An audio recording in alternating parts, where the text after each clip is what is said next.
एक ऐसी औरत जिनका पति 3 साल से विदेश रहा करता था, लेकिन 3 साल विदेश रहने के बावजूद भी पत्नी का हो जाता है एक बच्चा। जब एक बच्चा हो जाता है तो उनका घर के परिवार में सब इनका छानबीन करने लगते हैं कि एक बच्चा आया कहाँ से। पत्नी जो रहती थी अपने मायके यहाँ रहा करती थी, उसके बाद कुछ माहौल वहाँ गर्म होता है। तो इस मामला के पीछे की पूरी सच्चाई को यदि आप जानना चाहते हैं तो बने रहें वीडियो पर मेरे साथ अंत तक। नमस्कार, मैं हूं पप्पू कुमार, स्वागत है आपका सच्ची घटना PKM पर। आज की जो मामला है गोपालगंज जिले की मामला है, जहां एक व्यक्ति रहा करता था जिनका नाम होता है राजू। राजू का शादी होता है उनका ही घर से कुछ दूरी पर। राजू का जिस घर में शादी होता है, जिस लड़की से शादी होता है, वहां पे एक व्यक्ति बहुत दिनों से, यानी इनका शादी से पहले से ही उनके घर में आना जाना किया करता था उनके ससुराल में। वो एक एजेंट था और एक तरह से वो जो था राजू के ससुराल में जो आया करता था, जिनका जो एजेंट था वो उप सरपंच भी रह चुका था। यानी एक तरह से उप सरपंच था, एजेंट था। एजेंट ये चीज का था कि विदेश लोगों को भेजा करता था। राजू का शादी जैसे ही होता है, 2014 में राजू का शादी होता है। पत्नी आती है, 5-6 दिन रहती है, फिर मायके यहाँ चली जाती है।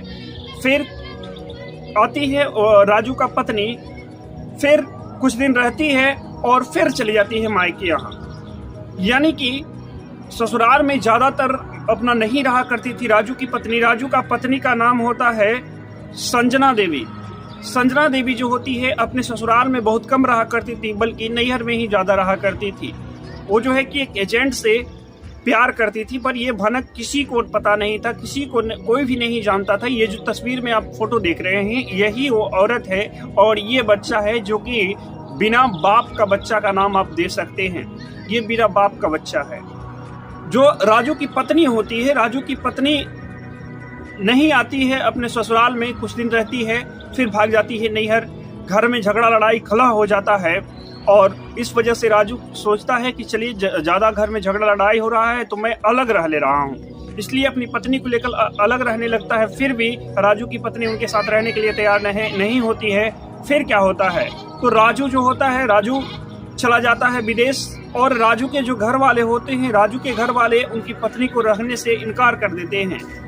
तो फिर राजू की जो पत्नी होती है, जिनका नाम होता है संजना देवी, वो उनके परिवार वाले के ऊपर दहेज प्रथा की केस कर देती है।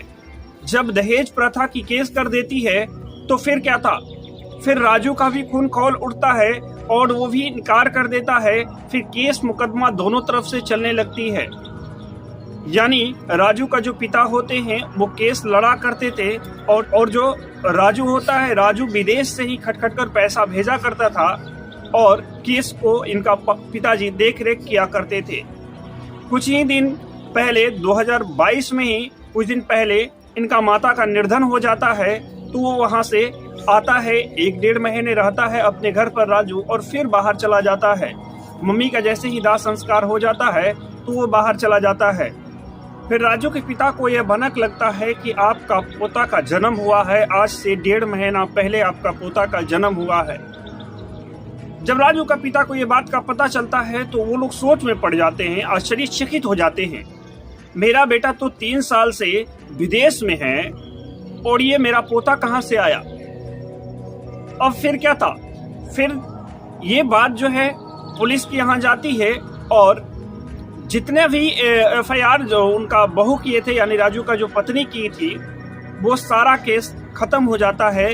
तब जाकर यह निकल कर आता है, पता चलता है, सच्चाई पता चलता है कि इस लड़की का जो है पहले से ही वो एजेंट के साथ संबंध था। वो एजेंट एक उप सरपंच था। उनका पति को विदेश भेजने में वो एजेंट का ही हाथ था और उनका ससुर को, यानी राजू का ससुर को भी वो एजेंट विदेश भेज दिया था और राजू को भी विदेश भेज दिया था। एक साजिश के तहत उनकी पत्नी के साथ रहा करता था, नाजायज संबंध बनाया करता था। और बीच बीच में जब राजू से शादी हुआ था, उसके बाद बीच बीच में राजू को वह उप सरपंच भी धमकी दिया करता था, राजू के परिवार वाले को धमकी दिया करता था और उनके साथ, उनकी पत्नी के साथ रहा करता था। तो ये थी कुछ सच्चाई राजू की पत्नी के बारे में। तो ऐसे रिश्तों के बारे में आप क्या कहना चाहेंगे? कमेंट बॉक्स में अपना राय जरूर दीजिएगा। जय हिंद, जय भारत।